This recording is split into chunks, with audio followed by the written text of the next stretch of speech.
யாவும் தமிழோடு இணைந்திருக்கின்ற அன்பு மாணவர்களுக்கு வணக்கம். இன்று நாங்கள் பார்க்க இருப்பது மிகவும் முக்கியமான விஷயம் பிள்ளைகள். அதாவது ஃபைனல் செமினார் எம்சிக்யூ இறுதி கருத்தரங்கில் வழங்கப்பட்ட அந்த எம்சிக்யூ வினாக்கள் இங்கே உங்களுக்காக இன்று நான் வழங்க இருக்கின்றேன் பிள்ளைகள். நீங்களும் அதாவது தாளை எடுத்து வச்சுக்கொண்டு இல்லாட்டி கோப்பியில் இந்த ஆன்சரை எழுதி பாருங்கள். எழுதி பார்த்து சரியான விடையாக இருந்தால் எனக்கு கருத்து பெட்டியில் காமெண்ட்ஸ் பாக்ஸில் பகிருங்கள். சரி பிள்ளைகள், நாங்கள் நேரடியாக அந்த விடயத்துக்கு செல்வோம். இன்று நான் உங்களுக்கு வழங்க இருப்பது ஃபைனல் செமினார் எம்சிக்யூ இறுதி கருத்தரங்கில் வழங்கப்பட்ட அந்த எம்சிக்யூ வினாக்கள், அதற்கான பொருத்தமான விடைகளையும் அந்த விளக்கத்தோடு தர இருக்கின்றேன். கவனமாக ஸ்கிப் பண்ணாமல் பார்க்குமாறு, இதனை கேட்குமாறு, எழுதி கொள்ளுமாறு, பொருத்தமான விடைகளை எழுதி வைத்துக்கொண்டு கருத்து பெட்டியில் பகிருமாறு அன்போடு கேட்டுக்கொண்டு வாருங்கள் நாங்கள் விடயத்துக்குள் செல்லலாம். முதலாவது வினா, பின்வருவனவற்றுள் கடையெண்ண வெடிப்பொலி. முதலாவது வினா, பின்வருவனவற்றுள் கடையெண்ண வெடிப்பொலி. 5 விடைகள் இங்கே தரப்பட்டிருக்கின்றன. 5 விடைகள் மிகவும் பொருத்தமான விடை எந்த விடை என்று நாங்கள் பார்ப்போம். இம்மண்ணா, இந்தண்ணா, இன்னண்ணா, இன்னண்ணா, இக்கண்ணா. 5 விடைகள். இம், இந்த், இன், இக். 5 விடைகள் இங்கே தரப்பட்டிருக்கின்றன. சரியான விடை எது? இம்மா, இந்தா, இன்னண்ணாவா, இன்னண்ணாவா, இக்கண்ணாவா? சரியான விடை நீங்களும் தெரிவு செய்திருப்பீர்கள். 5வது விடை இக்கண்ணா என்பதே சரியான விடை. கடையெண்ண வெடிப்பொலி. சரி சார், இந்த இம்மண்ணா என்ன? இம்மண்ணா பிள்ளைகள் அதாவது ஈரிதழ் மூக்கொலி. ஈரிதழ் மூக்கொலி என்று நாங்கள் சொல்லுவோம். அடுத்து இந்தண்ணா பல் மூக்கொலி. அடுத்து இன்னண்ணா 3 சுழி இன்னண்ணா. வளைனா ஒளி என்று நாங்கள் சொல்லுவோம். வளைனா ஒளி என்று நாங்கள் சொல்லுவோம். அடுத்து 2 சுழி இன்னண்ணா, நுனியண்ண மூக்கொலி என்று நாங்கள் சொல்லுவோம். 5 விடைகளில் மிகவும் பொருத்தமான விடை சரியான விடை இக்கண்ணா என்பது சரியான விடை. 2வது வினாவுக்கு நாங்கள் செல்வோம். நீங்களும் விடைகளை திரும்ப திரும்ப சொல்கிறேன், குறித்து கொள்ளுங்கள். உங்களுடைய நீங்கள் தெரிவு செய்த அந்த விடையை குறித்து கொள்ளுமாறு அன்போடு கேட்டுக்கொள்கின்றேன். குறிப்பது மட்டுமல்லாமல் கருத்து பெட்டியில் காமெண்ட்ஸ் பாக்ஸில் அதாவது உங்களுடைய விடைகள், நீங்கள் பெற்றுக்கொண்ட சரியான விடைகளின் எண்ணிக்கையை பகிருமாறு அன்போடு கேட்டுக்கொண்டு 2வது வினாவுக்கு நாங்கள் செல்வோம். நுனியெண்ண வருடொலியை கொண்ட தொகுதி. அதாவது நுனியெண்ண வருடொலியை கொண்ட தொகுதி சொல் என்று நாங்கள் சொல்வோம். சரி, நுனியெண்ண வருடொலி. பார்ப்போம். இங்கே 5 விடைகள் தரப்பட்டிருக்கின்றன. அதாவது அறம், தனம், பணம், சினம், சிரம். இங்கே நுனியெண்ண வருடொலியை கொண்ட சொல் எது என்பதே உங்களுக்கான வினா. சரி, நீங்களும் இப்போ பெரிய அந்த அறம் என்ற சொல்லை தெரிவு செய்திருந்தால் அதில் காணப்படுகின்ற ராணா என்ன தெரியுமா? ஆடொலி. ஆகவே சிரம் என்ற சொல் தான் சரியான விடை. 5வது விடை சிரம் என்பதே சரியான விடை. அதாவது நுனி என்ற வருடொலியை கொண்ட சொல் என்று நாங்கள் அதை சொல்லுவோம். சின்ன ராணா. அதாவது 5வது விடை தான் சரியான விடை. நீ வராமை நல்லது. வராமை என்பது நீ வராமை நல்லது. இங்கே வராமை என்பது என்ன? தொழிற்பெயர், வினையால் அணையும் பெயர், ஆக்கப்பெயர், கூட்டுப்பெயர், கூட்டுவினை. 5 விடைகள் தரப்பட்டிருக்கின்றன. தொழிற்பெயர், வினையால் அணையும் பெயர், ஆக்கப்பெயர், கூட்டுப்பெயர், கூட்டுவினை. எது பிள்ளைகள் சரியான விடை? நீங்களும் தெரிவு செய்திருப்பீர்கள். மை, அது, தல், அல் இப்படியான விகுதிகளை பெற்று வருகின்ற, அதாவது அந்த விகுதியை கொண்டு வருகின்ற அந்த சொல்தான் இங்கே வராமை. அந்த வராமை என்ற சொல் குறிப்பது தொழிற்பெயர் என்பதே சரியான விடை. வராமை என்பது தொழிற்பெயர் என்பது சரியான விடை. சரி, அடுத்து பாருங்கள். குருவை. 4வது வினாவுக்கு நாங்கள் செல்கின்றோம். குருவை என்ற சொல்லில் இடையில் தோன்றும் இவ்வண்ணா, இவ் குறிப்பது அந்த வகரம். குருவை என்ற சொல்லில் இடையில் தோன்றும் இவ்வண்ணா குறிப்பது என்ன என்று கேட்கின்றோம். சாரியை, சந்தி, இடைநிலை, விகுதி, விகாரம். 5 விடைகள் தரப்பட்டிருக்கின்றன. சரியான விடை எது? சாரியை, சந்தி, இடைநிலை, விகாரம், விகுதி. சரியான விடை சந்தி என்பதே சரியான விடை. சரியான விடை சந்தி என்பதுதான் சரியான விடை. நீங்களும் சரியான விடையை தெரிவு செய்திருப்பீர்கள். உதாரணமாக அவன் என்ற சொல்லை நாங்கள் பிரித்தால் அ, ஆனா பிளஸ் இவ்வனா பிளஸ் அன். அந்த இவ்வனா குறிப்பது சந்தி. பூனையை, பூனை சக ஈயண்ணா சக ஐயண்ணா. ஈயண்ணா குறிப்பது சந்தி. ஆகவே இங்கு குருவை இந்த இவ்வண்ணா வருவது சந்தி என்பது சரியான விடை. பாலன் பாசத்தோடு பார்த்தான். இதில் ஓடு உருபு தரும் பொருள். அதாவது பாலன் பாசத்தோடு பார்த்தான். பாலன் பாசத்தோடு பார்த்தான். இந்த ஓடு உருவு தரும் பொருள் என்ன என்றுதான் இங்கே கேட்கப்பட்டிருக்கின்றது. காரணம் அடைமொழி, பாசம், அக்கறை, பெயரடை. பாலன் எப்படி பார்த்திருக்கின்றான்? அதாவது பாசத்தோடு பார்த்திருக்கின்றான், அன்போடு பார்த்திருக்கின்றான், பாசத்தோடு பார்த்திருக்கின்றான். சரி, இங்கே சரியான விடை அதாவது அடைமொழி என்பதே சரியான விடை. அடைமொழி என்பது சரியான விடை. எனது அன்புக்குரிய மாணவர்களை, நீங்கள் இப்பொழுது இணைந்திருப்பது யாவும் தமிழோடு. உங்களுக்காக பல்தேர்வு வினாக்களை இன்று அதாவது பைனல் செமினாரில் இறுதி கருத்தரங்கில் வழங்கிய அந்த MCQ பல்தேர்வு வினாக்களை நான் உங்களுக்கு வழங்கி கொண்டிருக்கின்றேன். நீங்களும் தெரிவு செய்து பொருத்தமான விடைகளை தெரிவு செய்து கருத்து பெட்டியில் உங்களுடைய நீங்கள் சரியாக பெற்ற அந்த விடைகளுடைய எண்ணிக்கையை பகிருமாறு அன்போடு கேட்டுக்கொண்டு நாங்கள் 6வது வினாவுக்கு செல்வோம். 6வது வினாவை பாருங்கள். தனிவினையோடு பெயராகவும் வினையாகவும் வரக்கூடிய சொல். தனிவினை தொடர்பாக அதாவது கூட்டுவினை தொடர்பாகவும் உங்களுக்கு இங்கே பல்வேறுபட்ட காணொலிகளை நான் பகிர்ந்திருக்கின்றேன். ஏற்கனவே MCQ பல செய்திருக்கின்றேன். ஆகவே இன்றும் 6வது வினா வந்திருக்கின்றது. ஒரு வித்தியாசமான வினாவாக காணப்படுகின்றது. தனிவினையோடு பெயராகவும் வினையாகவும் தனிவினை அடியாக வர வேண்டுமாம். அத்தோடு எப்படி இருக்க வேண்டுமாம்? அது பெயராகவும் வரக்கூடியதாக இருக்க வேண்டுமாம், வினையாகவும் வரக்கூடிய சொல்லாக காணப்பட வேண்டுமாம். சீரழி, சீர் அழி. கேள்விப்படு, நாடுகிறார்கள், கட்டிப்பிடி, சொல்லிவிடு. சொல்லிவிடு கூட்டுவினை. சொல்லிவிடு, கட்டு பிடி, கேள்விப்படு, சீர் அழி. இங்கே நாடுகிறார்கள் என்ற அந்த விடையை நாங்கள் எடுத்துக்கொண்டோமானால் பிள்ளைகள், வினையடி நாடு. ஆகவே நாடு என்பது இங்கே தனிவினையாக வந்திருக்கின்றது. அத்தோடு பெயராக எப்படி வருகின்றது என்று கேட்டால், நாடு என்பது நாட்டை குறிக்கிறது. வினையாக எப்படி வருகின்றது என்று கேட்டால், நாடு அதனை நீ நாடு, அதனை விரும்பு, அதனை நீ நாடு என்று சொல்லுகின்றோம். சரி, நாங்கள் 7வது வினாவுக்கு செல்வோம். 7வது வினா. கிளிகள் வானத்தில் பறந்து சென்றன. விகுதி, ஆனா விகுதி. இது தொடர்பாக ஏகப்பட்ட காணொளிகள் உங்களுக்காக விளக்கத்தை நான் தந்திருக்கின்றேன். அவற்றை நீங்கள் கவனமாக மீண்டும் மீண்டும் பார்க்குமாறு அன்போடு கேட்டுக்கொண்டு 7வது வினாவை நாங்கள் பார்க்க இருக்கின்றோம். கிளிகள் வானத்தில் பறந்து சென்றன. ஆனா விகுதி தரும் பொருள். எங்க ஆனா இருக்கு? சென்றன. ந இன் பிளஸ் அ, அங்க நானா வந்திருக்கு. ஆனா ஆனா விகுதி இறுதியில் இருப்பது ஆனா. அந்த ஆனா குறிப்பது என்ன? ஒருமை காலம், பன்மை காலம், பன்மை படர்க்கை, பன்மை முன்னிலை, படர்க்கை காலம். பன்மை படர்க்கை என்பதே சரியான விடை. அதாவது இடத்தை உணர்த்துகின்றது. அடுத்து ஆனா விகுதி எண்ணையும் உணர்த்துகின்றது. எண் பன்மை, இடம் படர்க்கை. 3வது ஆன்சர் தான் சரியான ஆன்சர் பிள்ளைகள். பன்மை படர்க்கை என்பதே சரியான விடை. அதாவது அடுத்து நாங்கள் பார்க்க இருப்பது 8வது வினா. வல்வினையாகவும் மெல்வினையாகவும் வரத்தக்க வினையடி. பார்ப்போம். இது தொடர்பாகவும் காணொளி பகிர்ந்திருக்கின்றேன். ஏன் அப்படி அடுத்தடுத்து சொல்றேன்னு கேட்டால் உங்களுக்கு எந்த விதமான சந்தேகமும் இருக்க தேவையில்லை. வல்வினை தொடர்பாக, மெல்வினை தொடர்பாக, இடைவினை தொடர்பாக தனியாக காணொளி பகிர்ந்திருக்கின்றேன். இது தொடர்பாக எக்கச்சக்கமான MCQ செய்யப்பட்டிருக்கிறது. எல்லாமே இங்கே யாவும் தமிழ் கொட்டி கிடக்கிறது. பார்க்க வேண்டியது, படிக்க வேண்டியது உங்களுடைய பொறுப்பு. வல்வினையாகவும் மெல்வினையாகவும் வரத்தக்க சொல். படி, பாடு, சாய், சிரி, உன். இங்கே பாருங்கள். வல்வினை என்றால் எதிர்காலம் காட்ட பயன்படுத்தப்படுகின்ற இப்பண்ணா இவ்வண்ணா. அதாவது இப்பண்ணா இரட்டித்து வர வேண்டும் வல்வினையில். சாய் பிளஸ் இப் பிளஸ் இப் ஆன், சாய்ப்பான் இரட்டித்து வருகிறது. இப்பண்ணா இப்பண்ணா அடுத்து வருகிறது. சாய்ப்பான். அடுத்து பாருங்க, மெல்வினை.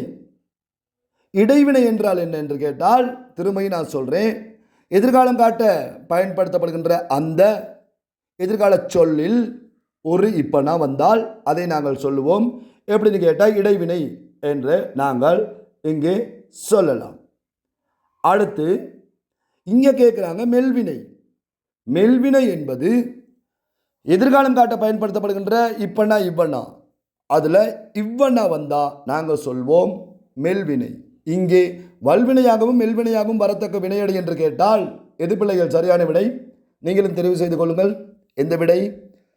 சாய்ப்பான் சாய்வான், இப்பும் வருகிறது இவ்வும் வருகிறது. ஆகவே சரியான விடை சாய் என்ற வினையடி தான் சரியான விடை. நீ வந்ததால் நான் அவ்விடயத்தை நீ வந்ததால் நான் அந்த விடயத்தை அவ்விடயத்தை சொன்னேன். இங்கு ஆள் நீ வந்ததால், நீ வந்தால் இல்லை, நீ வந்ததால் நான் அவ்விடயத்தை சொன்னேன். இங்கு ஆள் உருபு தரும் பொருள், ஆள் உருபு தரும் பொருள். கருவி உடன்பாடு விருப்பு காரணம் காரியம், கருவி உடன்பாடு விருப்பு காரணம் காரியம். இங்கே சரியான விடை எது? நீ வந்ததால், நீ வந்தால் நிபந்தனை, நீ வந்ததால். காரணம் என்பது சரியான விடை, காரணம் என்பது சரியான விடை, நான்காவது விடை. பின்வருவனவற்றுள் பொதுவினையாக கொள்ள முடியாத சொல் அடி.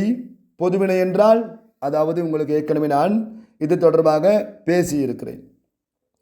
செய்யப்படு பொருள் குன்றிய வினையாகவும் வரும், செய்யப்படு பொருள் குன்றா வினையாகவும் வருவதுதான் பொதுவினை என்று சொல்லுவோம். அடி எரி ஒடி நனை வடி.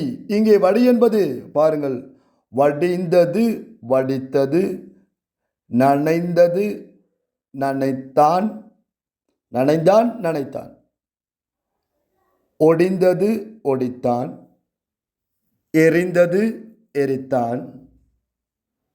அடுத்து அடிந்ததுன்னு வராது. அடி என்பது இங்கு பொதுவினையாக கொள்ள முடியாத சொல்லாக இங்கே நாங்கள் அதனை தெரிவு செய்து கொள்வோம். முதலாவது விடை சரியான விடை. எனது அன்புக்குரிய மாணவர்களை, நீங்கள் இணைந்திருப்பது யாவும் தமிழோடு. இதுவரை சப்ஸ்கிரைப் செய்யாமல் பார்த்து கொண்டிருந்தால் பிள்ளைகள், அதாவது உடனடியாக சப்ஸ்கிரைப் செய்யுங்கள். காமெண்ட்ஸ் பாக்ஸில் உங்களுடைய கருத்துக்களை பகிருமாறு அன்போடு கேட்டுக்கொள்கிறேன். அதிகமாக லைக் செய்யுங்கள். பார்ப்பவர்கள் உங்களுடைய கருத்துக்களை இந்த காமெண்ட்ஸ் பாக்ஸில், அதாவது இந்த தளம் எவ்வாறு காணப்படுகின்றது என்ற விடயத்தை அதாவது குறிப்பிடுமாறு அன்போடு கேட்டுக்கொள்கின்றேன். அது மட்டுமல்லாமல் இந்த காணொளிகளை உங்களுடைய நண்பர்கள் சகபாடிகளுக்கும் பகிர்ந்து உதவுமாறு, இந்த காலகட்டத்தில் பகிர்ந்தால் அவர்களுக்கு படிப்பதற்கு ஏதுவாக அமையும். ஆகவே இதனை பகிர்ந்து உதவுமாறு அன்போடு கேட்டுக்கொண்டு அடுத்த வினாவுக்கு செல்வோம் பிள்ளைகள். 11வது வினா. உடம்படு மெய்யாய் யகரம் தோன்ற நிலைமொழி இறுதியில் வரும் எழுத்துக்கள். ஆனா ஈனா ஊனா ஐயனா ஆனா ஈனா ஈனா ஈயனா ஐயனா ஈனா ஐயனா ஓனா ஏனா ஊனா ஐயனா. நிலைமொழி இறுதியில் ஈனா ஈயனா ஐயனா, நிலைமொழி இறுதியில் ஈனா ஈயனா ஐயனா. இந்த எழுத்துக்களில் ஏதாவது ஒரு எழுத்து வந்தால் வருமொழி முதலில் எந்த உயிர் வந்தாலும் என்ன செய்யும்? அதாவது யகரம் உடம்படுமையாக தோன்றும். ஆகவே சரியான விடை 3வது விடை ஈனா ஈயனா ஐயனா என்பதே சரியான விடை. அடுத்து உயிர்த்தொடர் குற்றியலுகர புணர்ச்சிக்கு உதாரணம் 12வது வினா. உயிர்த்தொடர் குற்றியலுகரம் பாருங்கள். காசை சங்கை சிரசை நண்டை மஞ்சை, காசை சங்கை சிரசை நண்டை மஞ்சை என்று போட்டிருக்கின்றேன். இங்கே சரியான விடை எது தெரியுமா? சிரசை இர் பிளஸ் அ, அதாவது இடையில் இருப்பது என்ன? சிரசை. சிரசு என்பது இங்கே உயிர் தொடர் குற்றியல் உகரம், புணர்ந்திருக்கின்றது ஐ. ஆகவே சிரசை என்பது சரியான விடை. தொழிற்பெயர் வகை தொடருக்கு உதாரணம். தொழிற்பெயர் வகையை சார்ந்த அந்த வாக்கியம் எந்த வாக்கியம் என்பதை இங்கே வினா கேட்கப்படுகின்ற வினா. காவியா வந்திருக்கிறாள் என்ற செய்தி கிடைத்தது. நீ பரீட்சையில் சித்தி அடைவாய் என்பது எனக்கு தெரியும். குயிலே சித்தி பெறுவேன் என்று தங்கையிடம் கூறினால் சட்டசபையில் மாற்றம் வரும் என்ற செய்தி இப்போதுதான் கிடைத்தது. அபி ஆடிக்கொண்டிருந்ததை அவளது அம்மா ரசித்து பார்த்தாள். இங்கே அபி ஆடிக்கொண்டிருந்தது, ஆடிக்கொண்டிருந்ததை அவளது அம்மா ரசித்து பார்த்தாள் என்பதை இங்கே தொழிற்பெயர் வகை தொடராக வந்திருக்கின்ற வாக்கியமாக கொள்ள முடியும். ஆகவே 5வது விடை சரியான விடை. அடுத்து 14வது வினா. நான் எவ்வளவோ சொல்லிவிட்டேன், நான் எவ்வளவோ சொல்லிவிட்டேன். எவ்வளவு, எத்தனை பிளஸ் ஓகாரம் இப்படி வந்தால் இந்த ஓகார இடைச்சொல் தரும் பொருள் ஐயம், திடக்குறிப்பின்மை, குறைந்தபட்சம், வியப்பு, உறுதிப்பாடு. ஐயோ, நான் எவ்வளவோ சொல்லிவிட்டேன், நான் எத்தனையோ தடவை சொல்லிவிட்டேன். வியப்பு என்பது சரியான விடை. 4வது விடையை நீங்கள் தெரிவு செய்திருப்பீர்கள் என்று நினைக்கின்றேன். வியப்பு என்பது சரியான விடை. 4வது விடை. முறை உணர்த்தும் வினையடைக்கு உதாரணம். இனியா இனிமையாக பாடினாள், காயா அடிக்கடி வருகிறாள், நீங்கள் வெளியே செல்ல வேண்டாம், அபி பிறகு வருவாள், பிரேமி வாழ்க்கை வேகமாக மாறிவிட்டது. இனியா அதாவது ஒரு முறையை உணர்த்த வேண்டும். ஆகவே இனியா இனிமையாக பாடினாள் என்பது சரியான விடை. அடுத்து 16வது வினா. போ துணைவினையாக வந்த வாக்கியம். முதல் வினை அல்ல, துணைவினையாக, வாக்கியத்திலே துணைவினையாக வந்து நிற்கின்றது. ஆகவே அந்த கட்டடம் விழப்போகிறது, பரீட்சை பயம் போய்விட்டது, நான் வெளிநாட்டுக்கு போகிறேன், இங்கிருந்து நீ போய்விடு, சிறுவனை போகச் சொல்லுங்கள். பாருங்கள், 2வது வினாவை பாருங்கள். விடையை போய்விட்டது, போ முதல் நிற்கிறது. இங்கே முதல் வினையாக போ நிற்கிறது. அடுத்து போய்விடு, போ நிற்கிறது அல்லவா, முதலிலே நிற்கிறது. போகச் சொல்லுங்கள், போ அங்கேயும் முதல் வினையாக நிற்கிறது. போகிறேன் முதல் வினையாக நிற்கின்றது, விழப்போகிறது. அடுத்து சரியான விடை என்னது? அந்த முதலாவது விடை விழ போகிறது, விழப்போகிறது. போ அங்கே துணை வினையாக வந்து வாக்கியத்திலே காணப்படுகிறது. படற்கை தற்சுற்று பெயரை கொண்ட வாக்கியம். தான், தாங்கள், இப்படி என்ன, தங்களை, இந்த மாதிரி. அதாவது படற்கை தற்சுற்று பெயரை கொண்ட வாக்கியமாக வினோ தன்னை பற்றி அதிகமாக கவலைப்படுவாள். ஜனு உன்னை பற்றி கூறினால், தர்சினி சொன்னால் சாந்தி நிச்சயம் கேட்பாள். பிரியா நம்மை அதிகம் நம்பி இருக்கிறாள். சுகி எங்களை பற்றி அதிகம் சிந்திக்கின்றாள். இங்கே சரியான விடை எது? வினோ தன்னை பற்றி அதிகமாக கவலைப்படுகிறாள், அதிகம் கவலைப்படுகிறாள் என்பது சரியான விடை. 18வது வினா. கவியும் புவியும் 6 உயிர் நண்பர்கள். கவியும் புவியும் பாடசாலைக்கு சென்றார்கள். கவி வீட்டில் அல்லது கல்லூரியில் இருப்பால். கவி கொழும்பு பல்கலைக்கழகத்துக்கும் புவி பேராதனை பல்கலைக்கழகத்துக்கும் சென்றனர். கவி தான் கவிதை எழுத வேண்டும் அல்லது பாடல் எழுத வேண்டும் என நினைத்தாள். கவி தான் கவிதை எழுத வேண்டும் அல்லது பாடல் எழுத வேண்டும் என நினைத்தாள். இங்கே காணப்படுகின்ற தனி வாக்கியம் பாருங்கள் பிள்ளைகள், கவியும் புவியும் 6 உயிர் நண்பர்கள் என்பது சரியான விடை. அடுத்து நாங்கள் பார்க்க இருப்பது 19வது வினா. செயப்பாட்டு வினை வடிவத்துக்கு மாற்ற முடியாதாம் இந்த வாக்கியம். செயப்பாட்டு வினை படித்திருப்பீர்கள். செய்வினை, செயப்பாட்டு வினை எல்லாம் இங்கே கொட்டி கிடக்கிறது. யாவும் தமிழில் செய்வினை, செயப்பாட்டு வினை படித்திருப்பீர்கள். வினா வந்து செயப்பாட்டு வினை வடிவத்துக்கு மாற்ற முடியாத வாக்கியம். புலி மனிதனை கொன்றது, மனிதன் புலிக்கு பாதுகாப்பளித்தான். புலி மானை துரத்தி பிடித்தது, மனிதன் புலியை குறி வைத்து பிடித்தான். புலி தலை தெறிக்க ஓடியது. புலி மனிதனை கொன்றது, மனிதன் புலியால் கொல்லப்பட்டான். மாற்ற முடியும். மனிதன் புலிக்கு பாதுகாப்பளித்தான். புலி மனிதனால் பாதுகாப்பு அளிக்கப்பட்டது. புலி மானை துரத்தி பிடித்தது. புலி மானை துரத்தி பிடித்தது. மான் புலியால் துரத்தி பிடிக்கப்பட்டது. மனிதன் புலியை குறிவைத்து பிடித்தான். புலி மனிதனால் குறிவைத்து பிடிக்கப்பட்டது. புலி தலை தெறிக்க ஓடியது. மாற்றவே முடியாது. புலி தலை தெறிக்க ஓடியது என்பது இங்கே சரியான விடை. எனது அன்புக்குரிய மாணவர்களை, நீங்கள் இணைந்து கொண்டிருப்பது யாவும் தமிழோடு. திரும்ப சொல்கிறேன் பிள்ளைகள், அதாவது ஒரு அன்பான வேண்டுகோள். இந்த யாவும் தமிழை பார்த்து கொண்டிருக்கின்றவர்கள் சப்ஸ்கிரைப் செய்யாமல் பார்த்து கொண்டிருந்தால் உடனே சப்ஸ்கிரைப் செய்யுமாறு, அத்தோடு உங்களுடைய கருத்துக்களை கருத்து பெட்டியில் கமெண்ட்ஸ் பாக்ஸில் பகிருமாறு கேட்டுக்கொண்டு, நீங்கள் இங்கே நான் பகிர்கின்ற இந்த பல்தேர்வு வினாக்களில் நீங்கள் பெற்றுக்கொள்கின்ற பொருத்தமாக விடைகளை தெரிவு செய்து நீங்கள் பெற்றுக்கொள்கின்ற அந்த விடைகளுடைய எண்ணிக்கையும் கருத்து பெட்டியில் பகிருமாறு கேட்டுக்கொள்கின்றேன். லைக் செய்யுங்கள். உங்களுடைய நண்பர்களுக்கும் சகபாடிகளுக்கும் இந்த காணொளிகளை பகிர்ந்து உதவுங்கள் என்று கேட்டுக்கொண்டு நாங்கள் இறுதி வினாவுக்கு செல்லுகின்றோம். வலுவாக்கியம். வலு பிழையான வாக்கியம். மாலா 2 பிள்ளைகளின் தாய். மாலாவுக்கு 2 பிள்ளைகள் உள்ளனர். மாலாவுக்கு 2 பிள்ளைகள் இருக்கிறார்கள். மாலாவுக்கு பிள்ளைகள் இல்லை. மாலாவிடம் 2 பிள்ளைகள் உள்ளனர். இங்கே 20வது வினா. வலுவாக்கியம். மாலாவுக்கு மாலா 2 பிள்ளைகளின் தாயாம். மாலா பெற்ற பிள்ளைகள் அல்லவா, அது 2 பிள்ளைகளின் தாய். மாலாவுக்கு 2 பிள்ளைகள் உள்ளனர். அவங்களுக்கு 2 பிள்ளைகள் இருக்காம், அவள் பெற்றெடுத்த பிள்ளை. மாலாவுக்கு 2 பிள்ளைகள் இருக்கிறார்கள். மாலா தான் தாய். மாலாவுக்கு பிள்ளைகள் இல்லை. மாலாவுக்கு பிள்ளைகள் இல்லையாம். மாலாவிடம் 2 பிள்ளைகள் உள்ளன. மாலாவிடம் 2 பிள்ளைகள் உள்ளனர். பாருங்க, ஒரு வித்தியாசமான வினா. மாலாவுக்கு 2 பிள்ளைகள் உள்ளனர். மாலாவிடம் 2 பிள்ளைகள் உள்ளனர். மாலாவுக்கு 2 பிள்ளைகள் உள்ளனர் என்று சொல்லுகின்ற பொழுது பிள்ளைகள், அது மாலா தான் தாய். அங்கே மாலா பெற்றெடுத்த அந்த 2 பிள்ளைகள். மாலாவிடம் 2 பிள்ளைகள் இருக்கு. மாலாவிடம் 2 பிள்ளைகள் இருக்கு அப்படின்னு சொன்னா வேறு யாருடைய பிள்ளைகளோ மாலாவிடம் தங்கி இருக்கிறார்கள் என்பதுதான் அர்த்தம். ஆகவே வலு வாக்கியமாக இங்கே மாலாவிடம் 2 பிள்ளைகள் உள்ளனர் என்பதே இங்கு பொருத்தமான விடையாக காணப்படுகிறது. 20 வினாக்கள். 20 வினாக்களில் நீங்கள் எத்தனை விடைகளுக்கு சரியான விடையை தெரிவு செய்தீர்கள், நீங்கள் பெற்றுக்கொண்ட புள்ளிகள் எத்தனை என்பவற்றை நீங்கள் யாவும் தமிழ் இந்த கருத்து பெட்டியில் காமெண்ட்ஸ் பாக்ஸில் பகிருமாறு அன்போடு கேட்டுக்கொண்டு, லைக் செய்யுங்கள், காமெண்ட் செய்யுங்கள், உங்களுடைய நண்பர்களுக்கும் சகபாடிகளுக்கும் இந்த காணொளிகளை பகிருங்கள். இன்னும் எஞ்சியிருப்பது சில நாட்கள் மட்டுமே இறுதி பரீட்சைக்கு. ஆகவே மீண்டும் ஞாபகப்படுத்துகின்றேன், கருத்தூன்றி படியுங்கள் பிள்ளைகள். நம்முடைய வாழ்க்கையை தங்கி இருப்பது இந்த கல்வியில்தான். இதை நீங்கள் மிஸ் பண்ணிடாதீங்க.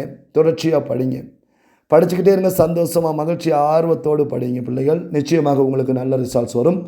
மற்றொரு காணொளியில் நான் சந்திக்கும் வரை உங்களிடமிருந்து விடைபெற்றுக் கொள்ளும் என்றும் உங்கள் அன்பு ஆசான் கணாசர். வணக்கம் பிள்ளைகளே.